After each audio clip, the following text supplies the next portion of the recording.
I thought there was an element of risk in pinning my hopes that we'd get Neil Armstrong to do this. So when we eventually caught up, it really was amazing. I knew something a lot of people didn't know about Neil Armstrong, and that was his dad was an auditor. So I think for people who are leaders and for people who aspire to be leaders, listening to Neil Armstrong is far better than doing any educational MBA program that exists in the world today. We choose to go to the moon in this decade and do the other thing, not because they are easy, but because they are hard. 5, 4, 3, 2, tranquility base here. The Eagle has landed. That's one small step for man, one giant leap for mankind. Neil Armstrong, a very warm welcome to Australia.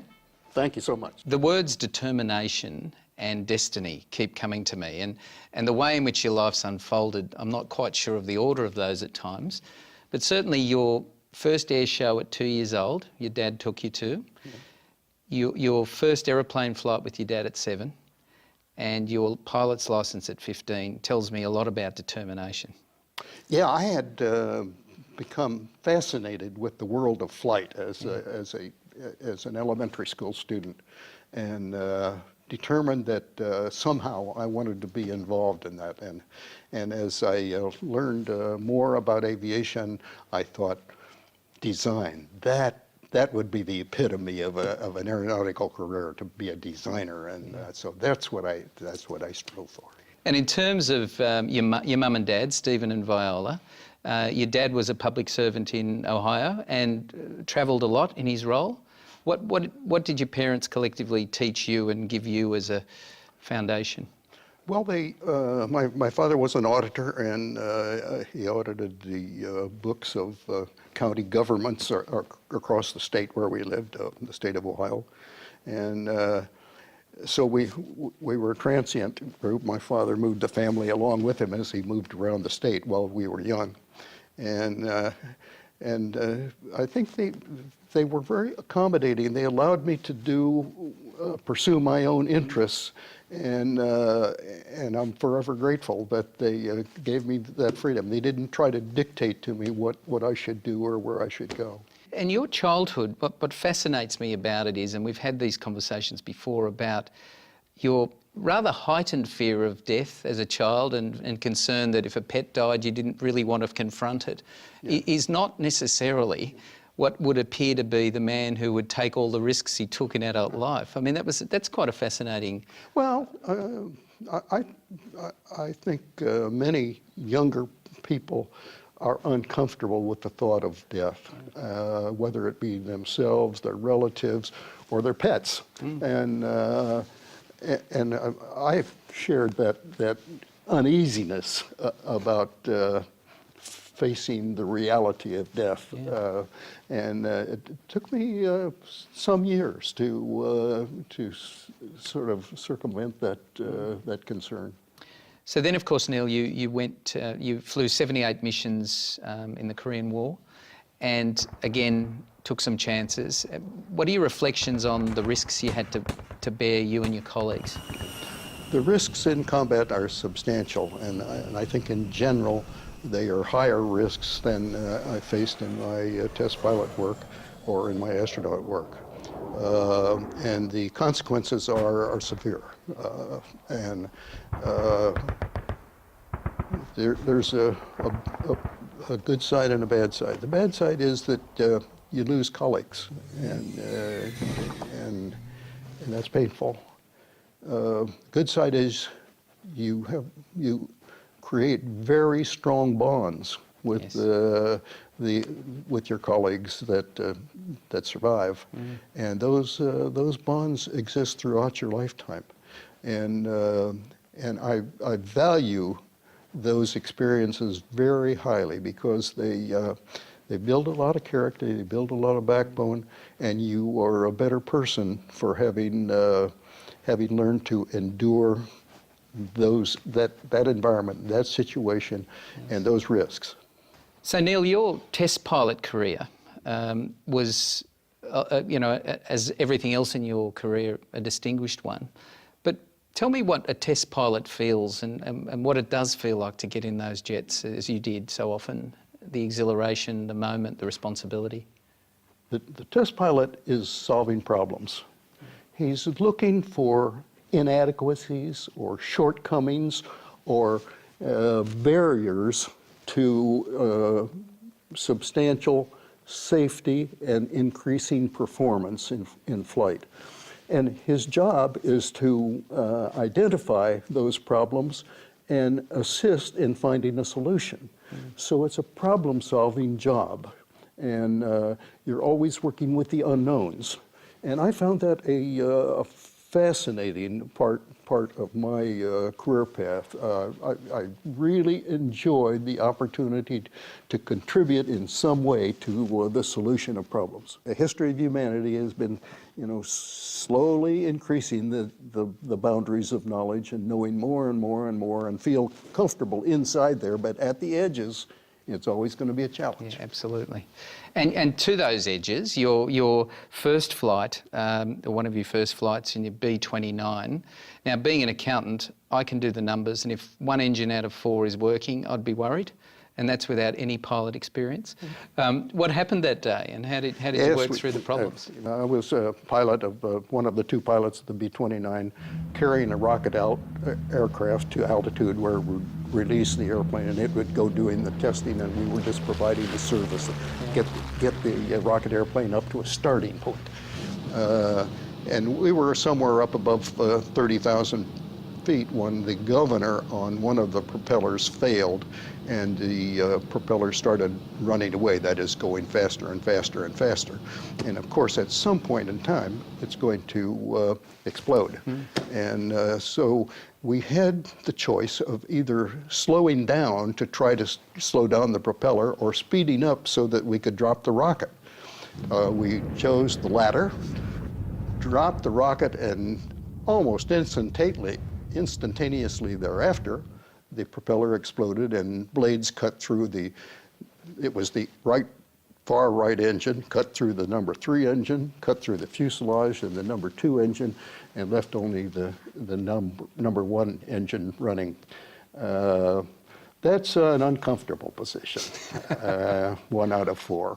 But fortunately, we had a lot of altitude, and we had a big dry lake bed not too far away where we could land, so we could make a very gentle, very gentle turns and keep the power back and sort of make a gliding approach into the landing area. Now, the second pilot, so his control cables had been cut by the propeller, so his controls were of no use whatever.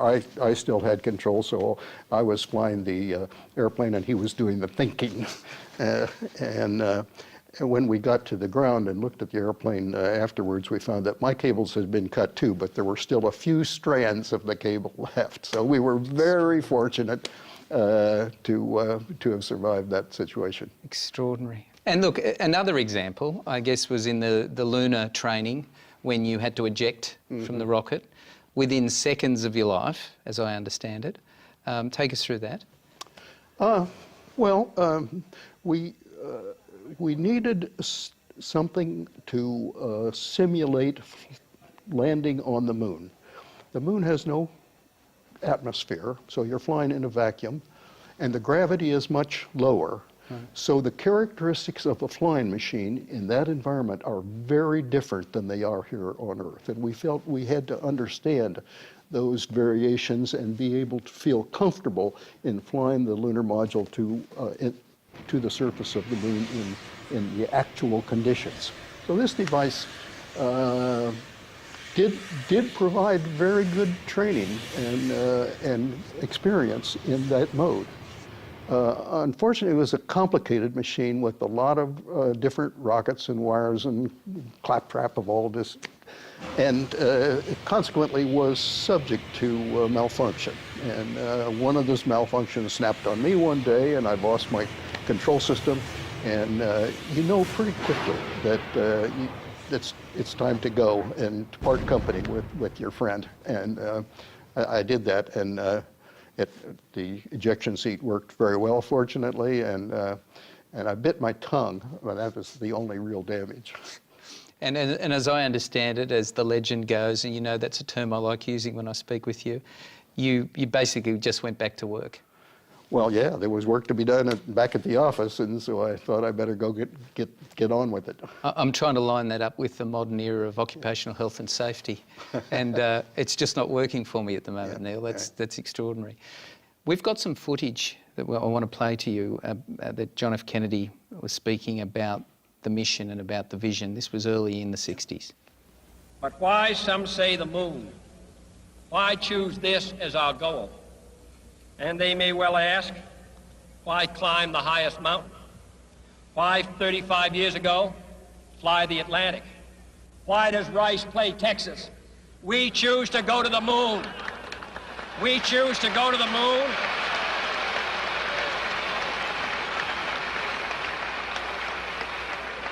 We choose to go to the moon in this decade and do the other things, not because they are easy, but because they are hard.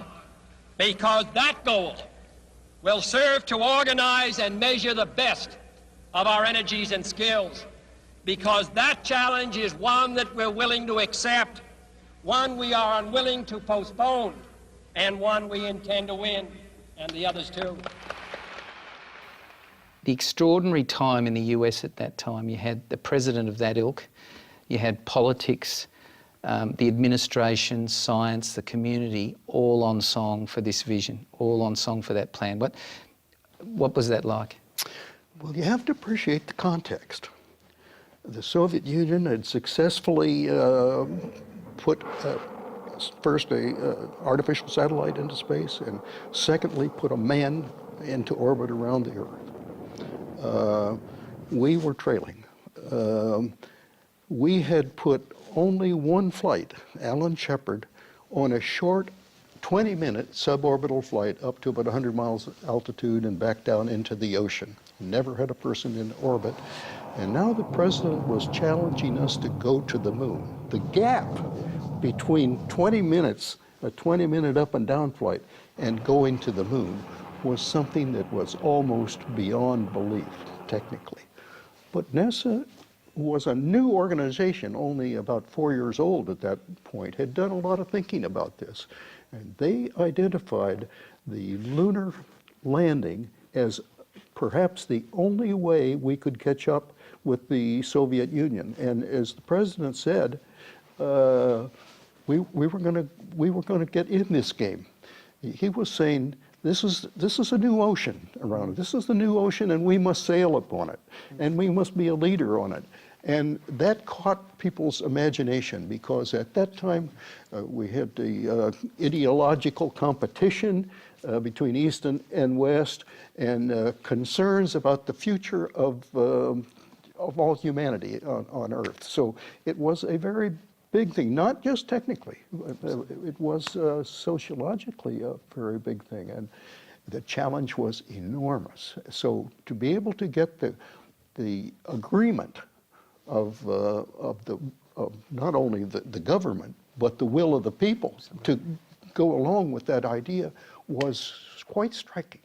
Pardon my crude summaries, but someone's sketching out all the Apollo missions in advance, saying, well, if we're going to get there, it's going to take this many missions. And you knew you were involved in the missions. You didn't know fundamentally at that point who was going to ever be the person to walk on the moon, if ever. And how fluid was that plan?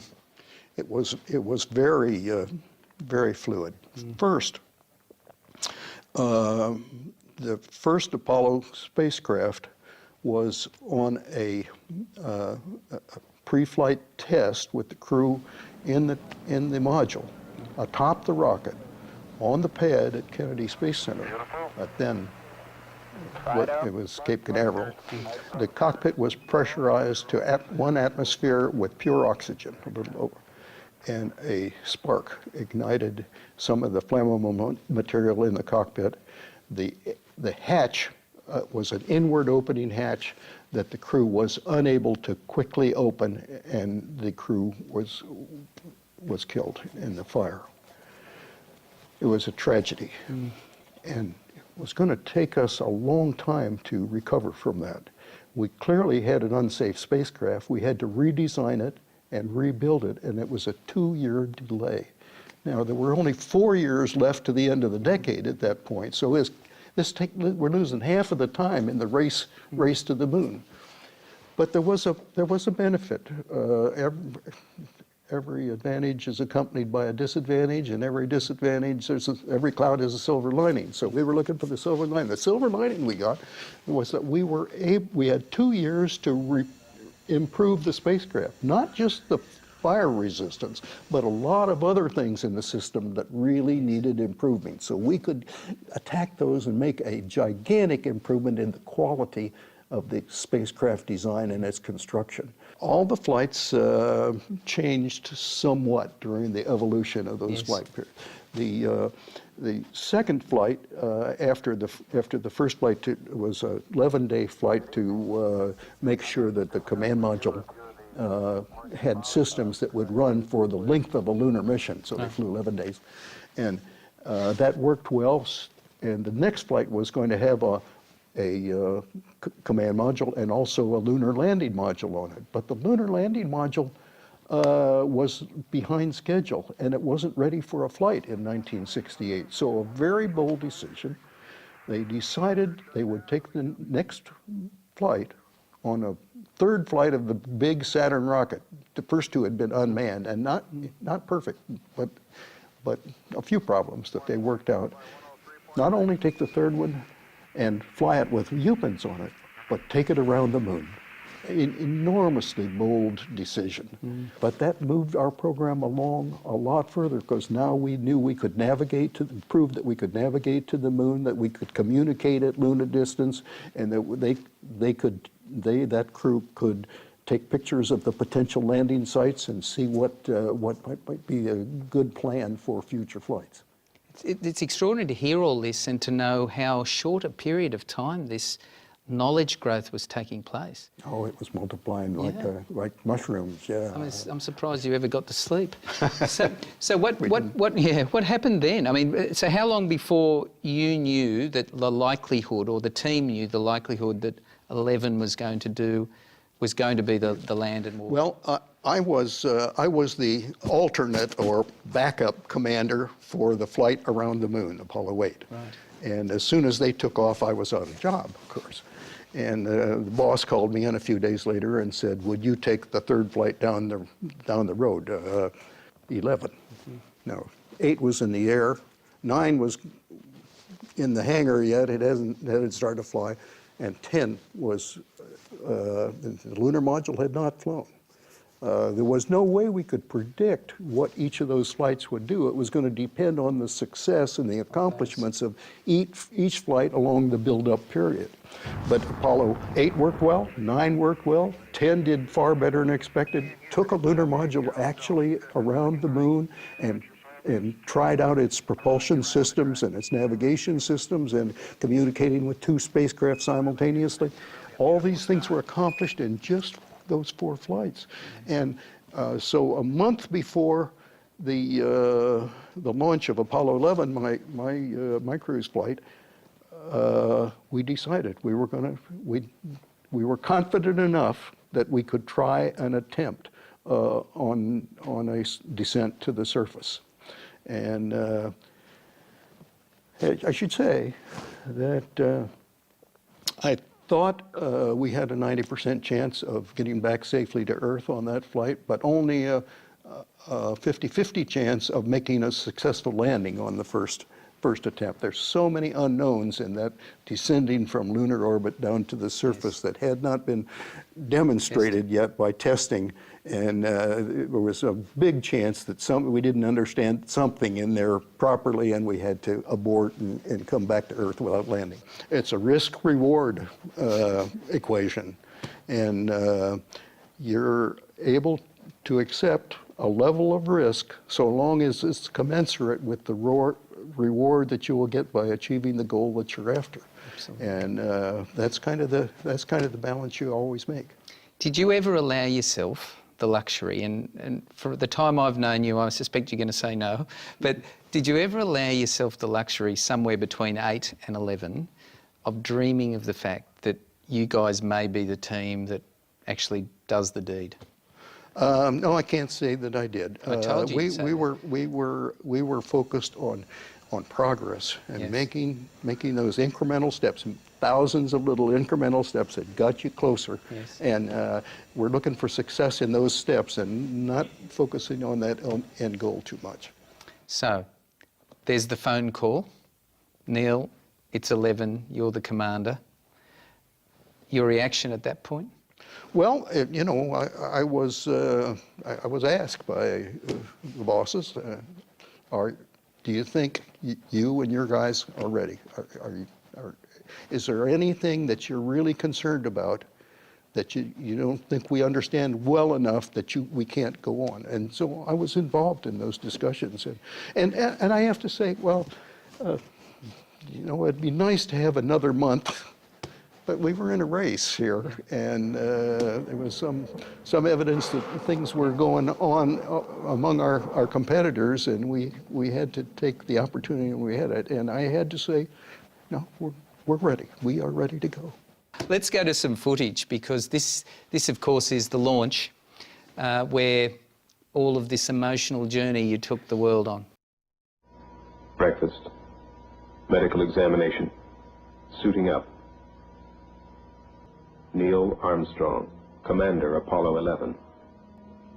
Edwin Buzz Aldrin, Lunar Module Pilot. Michael Collins, Command Module Pilot.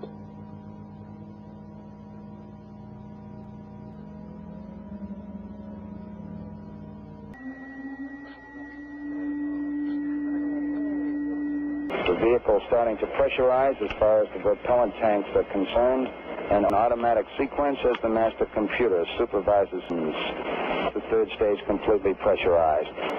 Neil Armstrong reported back when he received the good wishes. Thank you very much. We know it will be a good flight. Hey, from the Apollo 11 liftoff. All the second stage tanks now pressurized.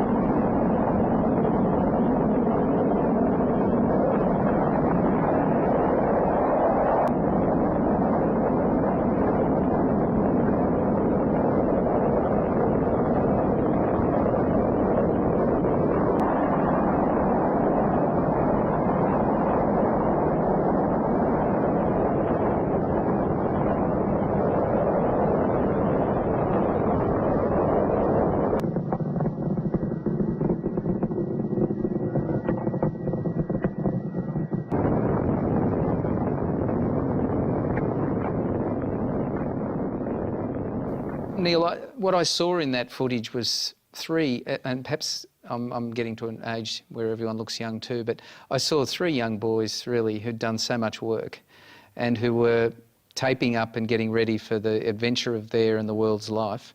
Can you recall any of your thoughts at that time as you were preparing? Was it all about the preparation? Did the emotions playing up?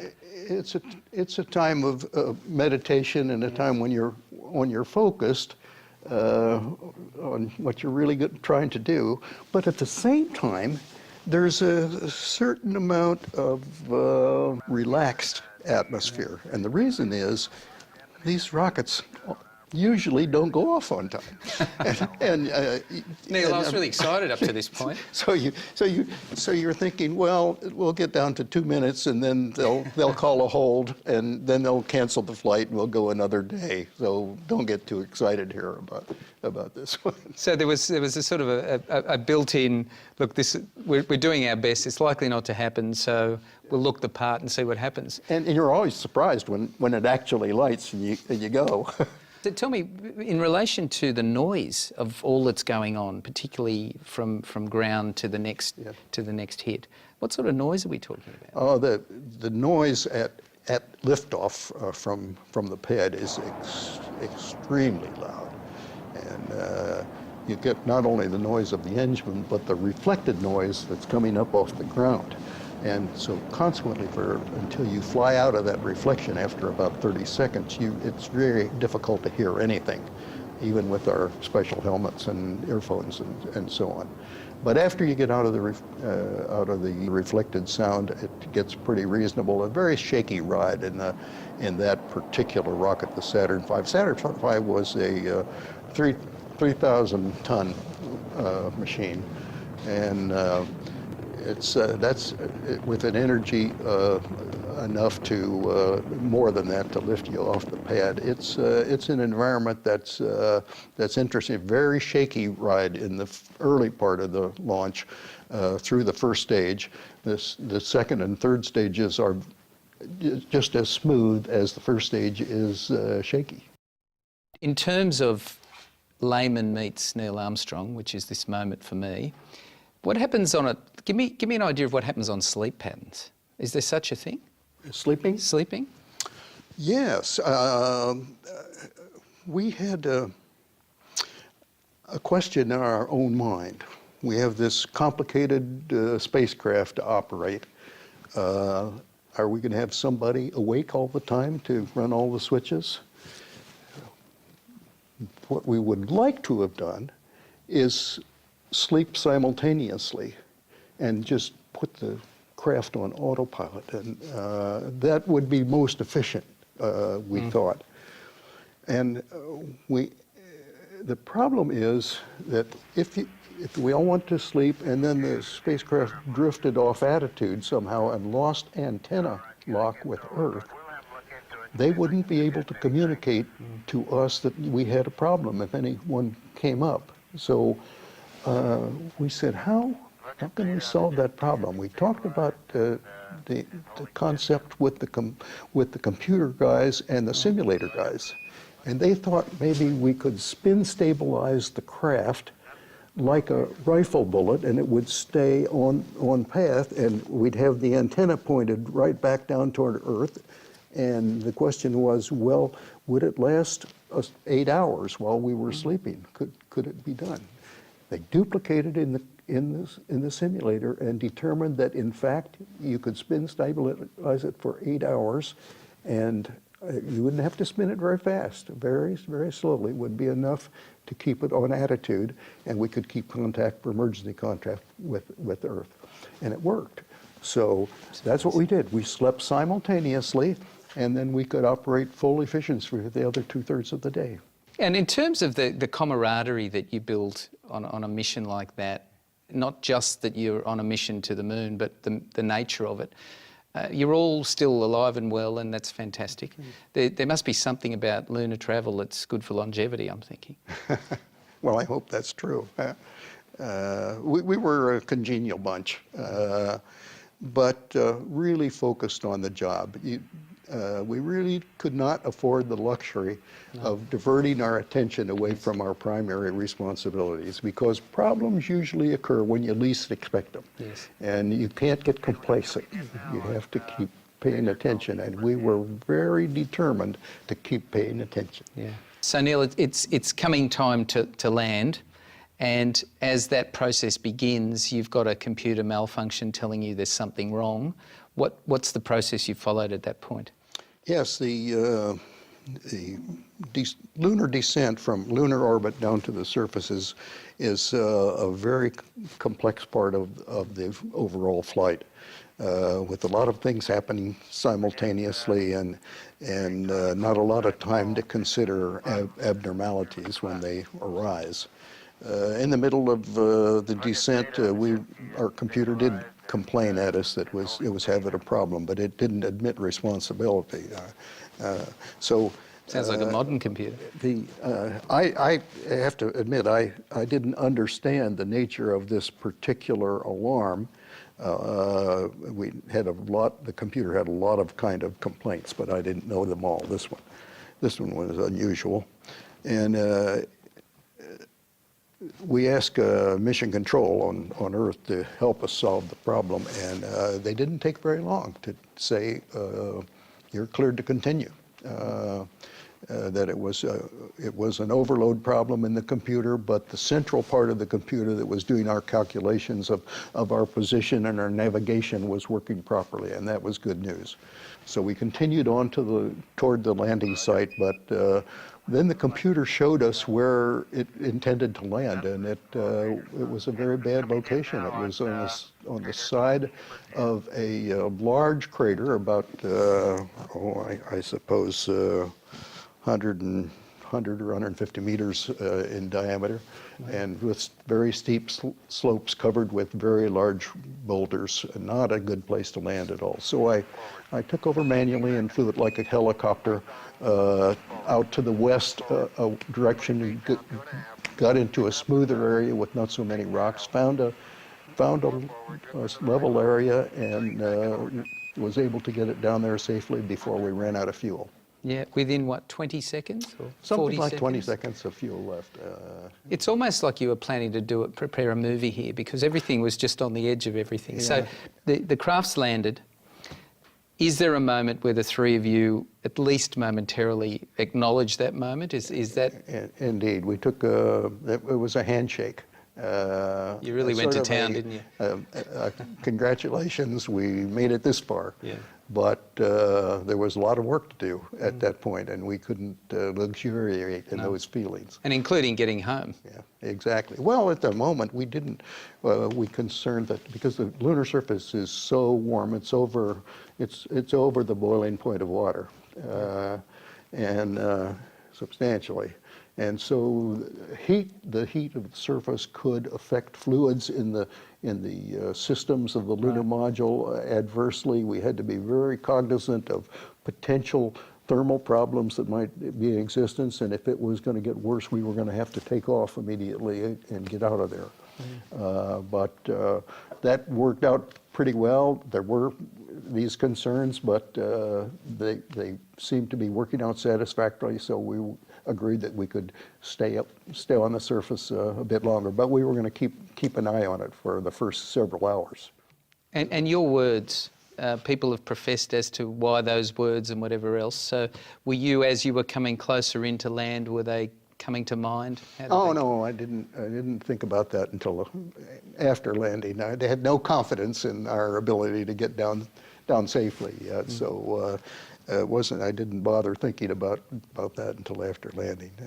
And of course, the first statement we made was the Eagle has landed. Yes. Tranquility Base here, the Eagle has landed, and that was the signature line for achieving the presidential goal that we had been working for a decade on, and in our view, that was a very important statement. The getting down on that was less important in our view, but it was significant.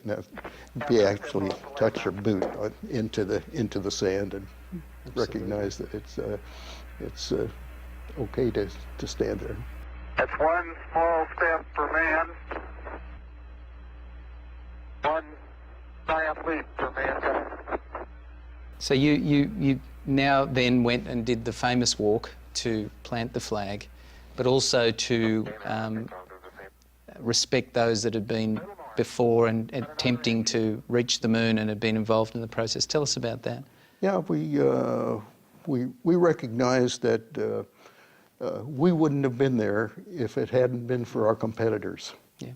In the Soviet Union. It was actually the competition that made both of our programs able to do the things that they achieved. And so we recognized that by putting some medallions for our fallen comrades on both sides who had not lived to see the event. And that was a tender moment. I was going to say, there must have been such an emotional moment, because even in the time I've known you, Neil, as much as that was competitive, there's such an element of decency in you as a person, and to actually be on the moon and to say, but by the grace of God, I'm the one who did it. Yeah. And you know, that moment where you probably wanted a little privacy, but other than the 400+ million that were watching, you had that moment. It must be something that you have reflected on over the years. It was special, and memorable. But it was only instantaneous because there was work to do. Yeah. And the checklists were all over us. We needed to get on with things, and that's why we were there. We were there to meditate. We were there to get things done, and so we got on with it. Yeah. And so you went back to the craft, and it's then that I think you heard that there was a phone call for you. Mm-hmm. I am Well, surprised. they didn't say phone call. They said there's something special here. Okay. Yeah, I forget what. Trying to modernise the story, but I'm wrong on that. So you've come back, and it's known to you that there's someone to speak to. Yeah. And you didn't say, look, I'm busy at the moment. You did take the call. I did take the call. And who was that? And it was the President of the United States who was speaking from his office in the White House. And a very nice congratulatory message from the President on behalf of everyone who had worked on the project. And that was a surprise, a very pleasant surprise. And again, there was work to be done, so get back to job. That's right. And so to the liftoff to return, an issue with the ignition that required some rudimentary innovation. Yeah, when you're in the spacesuit and it's pressurized, it's very cumbersome. You're like the Frankenstein monster, and you have this big backpack on the back, and if you turn, that backpack is swinging around, and my colleague in one of these motions banged into the circuit breaker panel with his backpack, and there's a lot of circuit breakers over there, lots of ones, and so he could have picked something that was not very important, but he banged into the circuit breaker that controlled the SN engine that got us back into orbit. I think that when we recognized that, we thought it probably will hold, but maybe we better see if there's a way to increase our chances of making sure the circuit breaker wouldn't automatically disengage.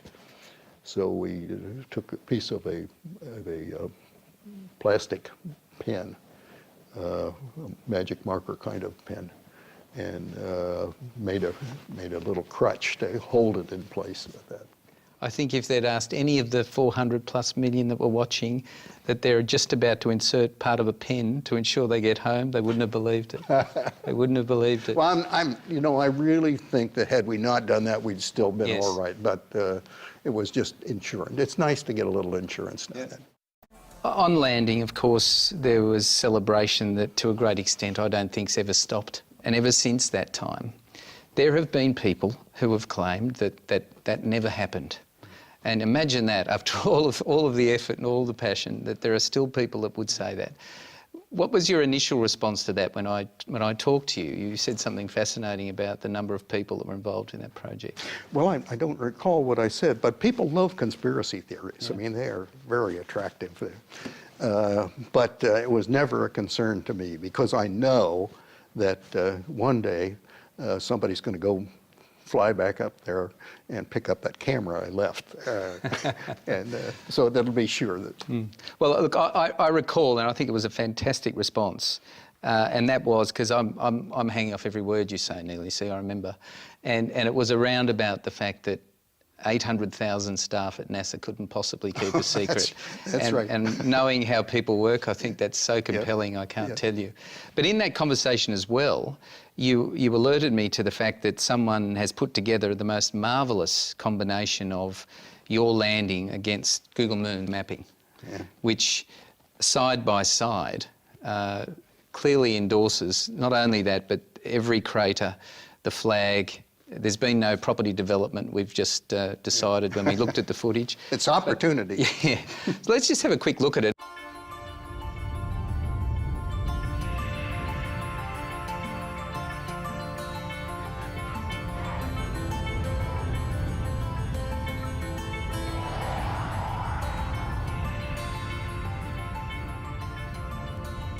This slide shows the trajectory to the surface. The actual powered descent of the lunar module to the surface took 12 minutes and 32 seconds. And this is just the final 3 minutes, the part that's really interesting as you get close to the surface of the moon. Now, in the left screen, you will see the original 1969 movie film that we took from the window of the lunar module Eagle. And on the right side, you will see what the crew saw looking out the window in front of them.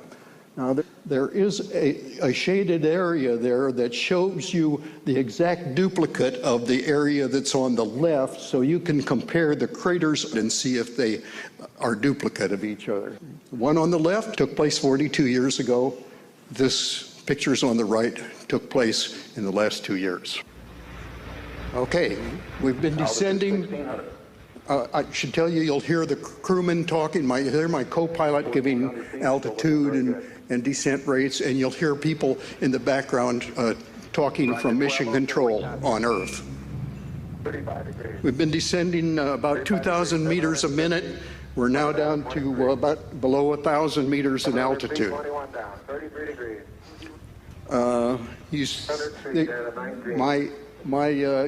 My computer tells me that it's taking us to a landing just on the right side of that big crater up in the left-hand corner. The slopes are steep and the rocks look very large, the size of automobiles. Certainly not a place that I want to land. So I took over manually from the computer, the autopilot, and flew it like a helicopter on out to the west to try to find a smoother, more level landing spot.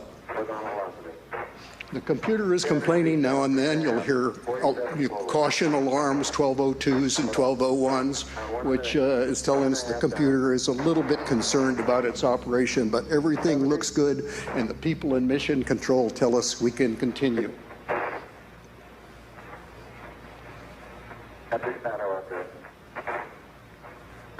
Okay, we're about 100 meters above the soil, looking down at this 30-meter crater, about 8 meters deep. Looks like a real geological treasure. I want to go back there and look at that if I ever get the chance while I'm on foot. We're looking for a smooth spot beyond that crater. I see a smooth spot right up near the top of the screen. It looks like that's a good place to be, and I'm running low on fuel. I have less than 2 minutes of fuel. In 20 feet.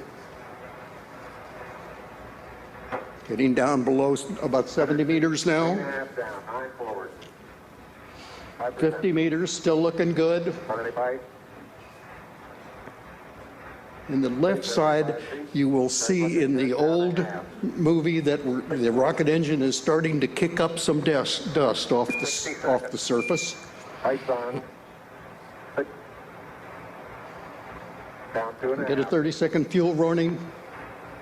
Need to get it down on the ground here pretty soon before we run out. Okay. 40 feet down, 2.5. The picture on the left is more accurate, but there's more dust. There you see the shadow of my landing leg coming on the surface on the blowing dust. Forward, just into the right level. We're very close to the surface right now. Hey. Contact light. Okay, engine stop. We copy you down, Eagle. Tranquility Base here. The Eagle has landed. Neil, that's amazing, and to have you actually commentate through it in a relaxed state, far more relaxed than you would have been 42 years ago, is just very, very special. So Neil, since those wonderful days of being an astronaut, you've had a long and successful career since that's included being a professor at university, chairman of a large Fortune company, a series of chairmanships around issues to do with aerospace and all sorts of things. How difficult was it, or how easy was it, to transition your life from the first 40 being so focused and so deep in their drive to the next 40 years? Well, the subject matter has always been similar. I'm an engineer by nature, and throughout these years I've been dealing with engineering subjects, and I always feel fascinated by whatever it is we're looking into from an engineering standpoint.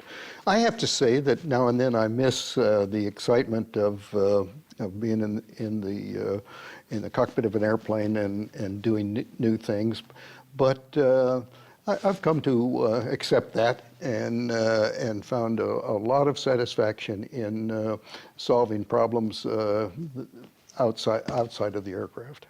And in terms of this year, of course, is a wonderful celebration anniversary of the landing. And in and around the same time, NASA's made some rather sad, certainly from Australia's point of view, and I'm sure from the US's point of view, sad statements about what its plans are for the future. How are you feeling about that?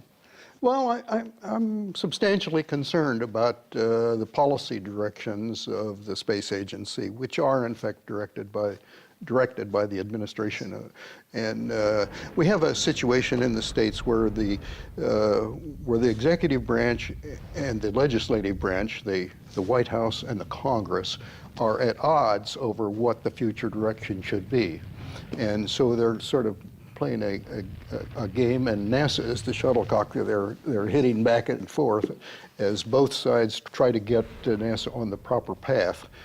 So I along with many of my colleagues, have interjected ourselves into these discussions and presented our perspectives to the American people through newspaper editorials, and to the Congress through testimony and hearings, and to the administration by correspondence, that we are trying to get on the very best path here.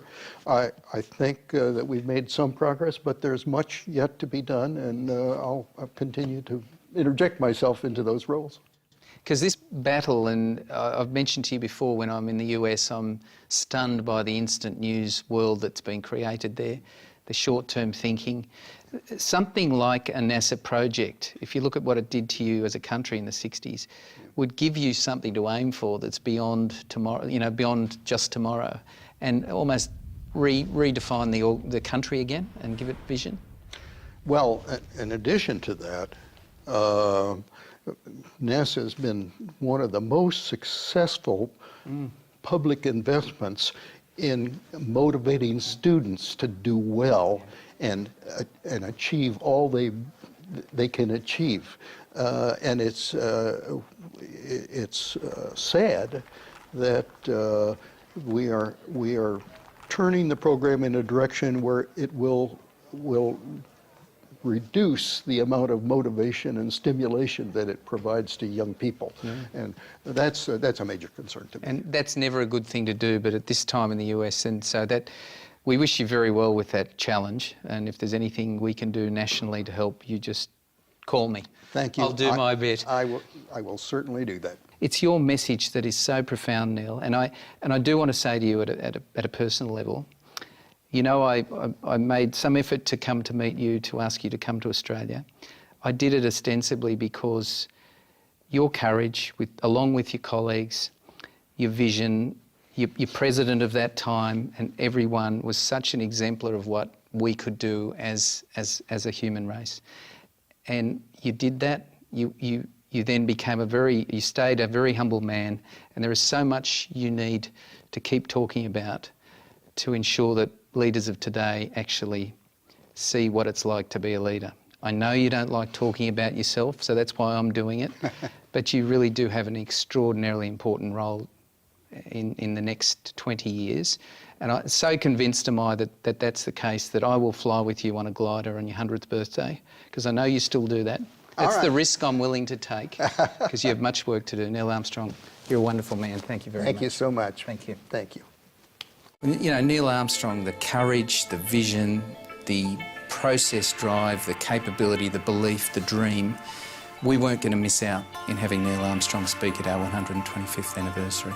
It was like sitting with my father, telling me stories about his life with such enormous humility I'd never seen before. There were a whole series of special moments, but no bigger for me than when we were saying goodbye to him at the airport, and I had a couple of security guys who were slightly larger than me, and as Neil walked towards the gate, he turned around and saluted to the three of us, and I sort of put my arms around these very sizable fellows and said, "Boys, that was for us." And that was a great moment. We choose to go to the moon in this decade and do the other thing, not because they are easy, but because they are hard. 5, 4, 3, 2. Tranquility Base here. The Eagle has landed. That's one small step for man, one giant leap for mankind.